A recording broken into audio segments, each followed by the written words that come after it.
अजय आलोक मुस्कुरा रहे हैं। अजय आलोक, पहले वॉशिंग मशीन पे जवाब दीजिए। बताइए, इतना मजाक बना दिया है अजय आलोक आपने। जो आए इधर बीजेपी एनडीए में वो साफ सुथरा। अब जाहिर है क्या गलत कर रही है कांग्रेस पार्टी अगर वॉशिंग मशीन दिखा रही है तो। माना साहब को याद है जब हम लोग बच्चे होते थे तो टेप रिकॉर्डर चलता और टेप रिकॉर्डर को बार बार चलाने से उसकी वो जो रील होती थी घिस जाती थी। ये घिसे हुए रील हो गए। अरे ममता बनर्जी ने दिखाया, फिर कांग्रेस ने दिखाया। नकल करने के लिए करना चाहिए, कुछ नया करिए ना। जरा अजय आलोक को लगाइए, इन तस्वीरों के साथ लगाइए अजय आलोक को। हाँ बोलिए। मैं कह रहा हूं कुछ नया करके दिखाइए। ये चिपकाने से हम पे नहीं चिपकने वाला है। अब देखिए, बोलते बोलते आप भी भूल गए, कांग्रेस के प्रवक्ता भी भूल गए। अरे भैया, ये पहली रैली आपकी नहीं है। मुंबई में एक रैली आप लोग कर चुके हैं।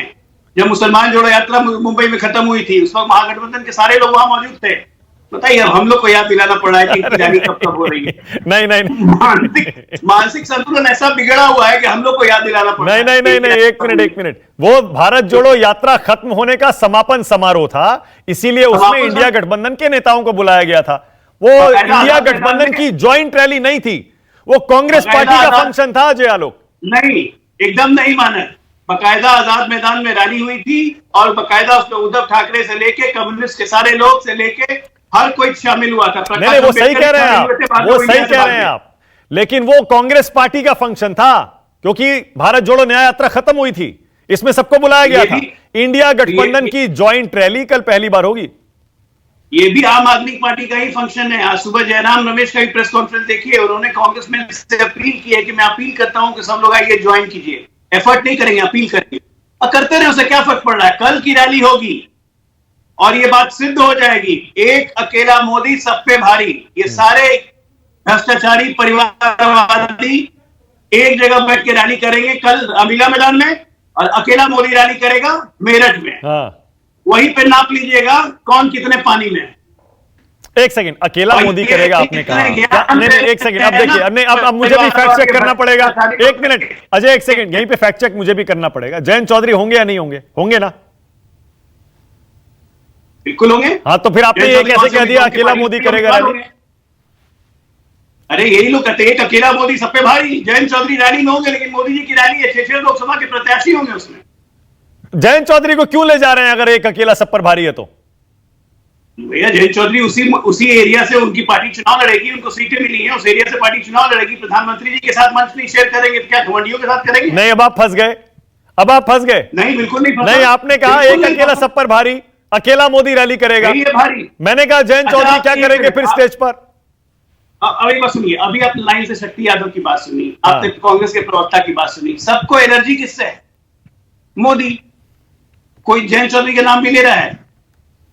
सबको एनर्जी मोदी से है। ये कॉमन फैक्टर है इनमें।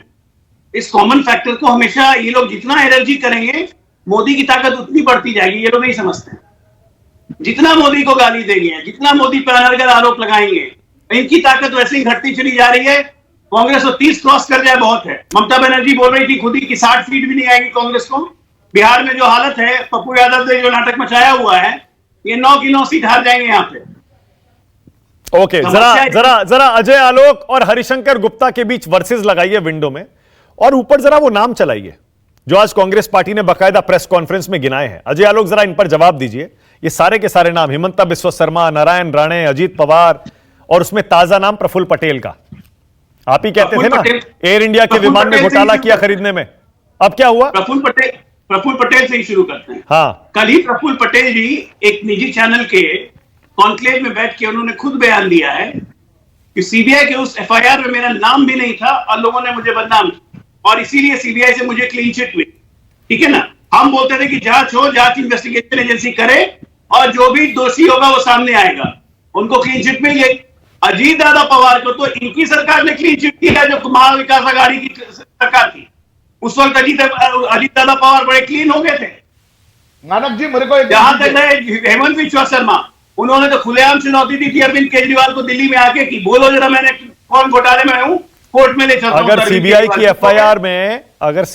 एफआईआर में अजय आलोक, प्रफुल्ल पटेल का नाम नहीं था, तो आप इतने साल तक क्यों उनको भ्रष्ट बताते रहे? हम बिल्कुल उन पे जो इल्जाम लगा रहे थे, हम चाहते थे कि सीबीआई अच्छे से इंक्वायर करे कि अगर उनका रोल है, क्योंकि वो सिविल एविएशन मिनिस्टर थे, अगर उनका रोल है तो वो सामने आना चाहिए। और ये प्रफुल्ल पटेल वही है मानक। एक मिनट मानक, एक मिनट। ये प्रफुल्ल पटेल वही है। जब घमंडियों की पहली बैठक हुई थी पटना में, तो शरद पवार के साथ, कांग्रेस के साथ यही प्रफुल्ल पटेल बैठे हुए थे। हाँ, तब तो इनके लिए कृष्ण कन्हैया हो गए थे प्रफुल्ल पटेल। और अब आपके आज साथ भ्रष्टाचारी हो बैठे, गए। अब आपके साथ बैठे तो आपके लिए कृष्ण कन्हैया हो गए। नहीं, हमारे साथ तो बैठे, हमारे साथ तो पार्टी छोड़ के आए, अपनी पार्टी बनाई और उसके बाद हमसे अलायंस किया। हमारे भारतीय जनता पार्टी में नहीं आए। अजीत पवार जैसे 70,000 करोड़ के भ्रष्टाचारी पहले थे, अब साफ हो गए। उसी तरह प्रफुल्ल पटेल एयर इंडिया विमान के भ्रष्टाचारी थे खरीद के, अब साफ हो गए। बिल्कुल साफ नहीं। इस पे जो आरोप लगे हुए हैं, जिसकी जो जांच चल रही है वो चल रही है। ये बताइए कि क्या अजीत दादा पवार पे हमने केस ड्रॉप कर दिया? नहीं, लेकिन प्रफुल्ल पटेल का केस तो बंद हो गया ना। प्रफुल्ल पटेल के केस में, प्रफुल्ल पटेल के केस में सीबीआई ने फाइनल रिपोर्ट दे दी ना, क्लोजर रिपोर्ट दे दी।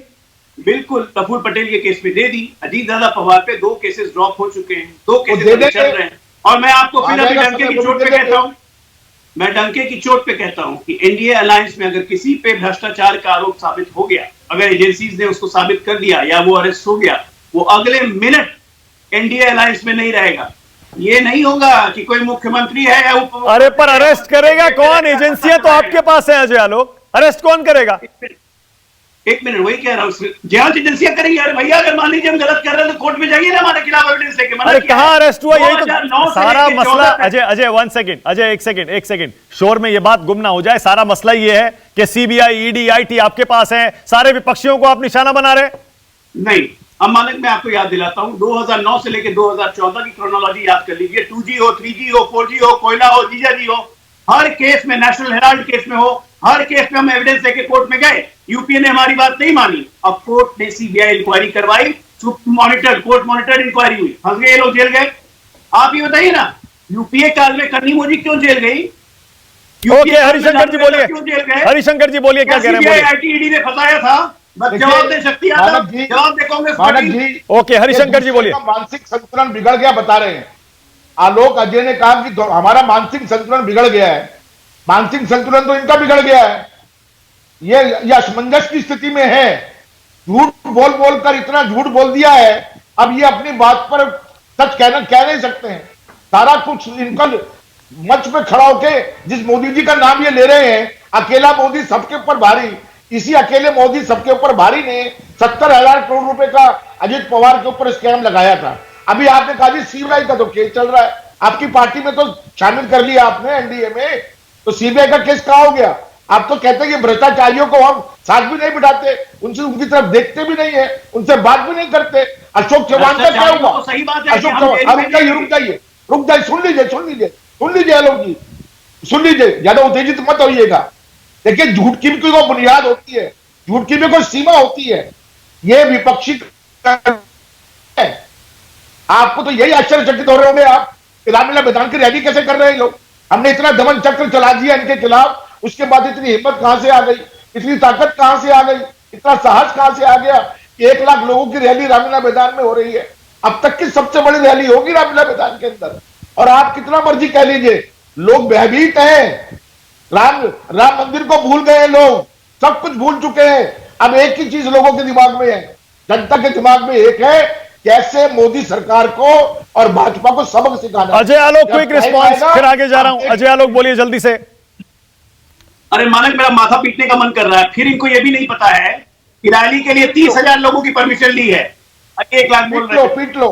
रिटर्न परमिशन 30,000 लोगों की रैली के लिए ली है। पता चल क्या होती है? कांग्रेस और रैली नहीं करेगी तो पता कहां से होगा परमिशन। अच्छा, ओके, राजेश गुप्ता